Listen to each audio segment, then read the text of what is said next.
ओम श्री गणेशाय नमः। ओम श्री दुर्गा देव्यै नमः।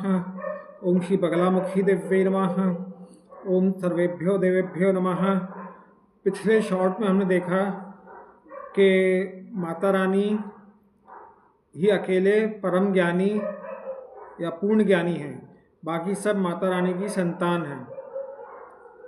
इसमें मैं एक बात और जोड़ना चाहूँगा कि संतान दो प्रकार की होती हैं, जैसे सुपुत्र और कुपुत्र। तो जो सुपुत्र होता है वो माता की शरणागति में होता है और उसके अंतःकरण में माता के चरणों का निवास होता है। जो कुपुत्र होता है वो संसार में लिप्त होता है और उसकी केवल इच्छा भोग की चीज़ों के लिए होती है।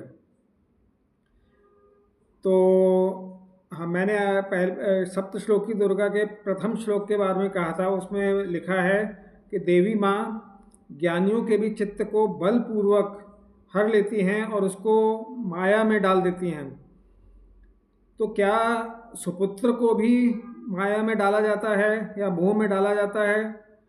अगर ऐसा होता है तो ऐसा क्यों? तो इसमें थोड़ा सा एक छोटी सी बारीकी है जो हमें समझनी होगी। जो सुपुत्र होता है उसका मोह और जो कुपुत्र होता है उसके मोह में वास्तविक बहुत बड़ा अंतर होता है।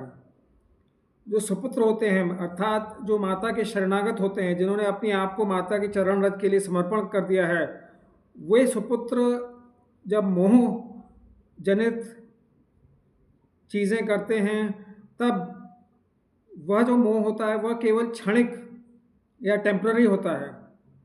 वास्तव में वो लीलानुगत मोह होता है, वो लीला के लिए होता है। ऊपर से दिखते हैं कि ये जो सुपुत्र हैं ये मोह में हैं, बट वास्तव में उनका अंतःकरण शुद्ध होता है और निरंतर उनको माता के चरणों का संग रहता है।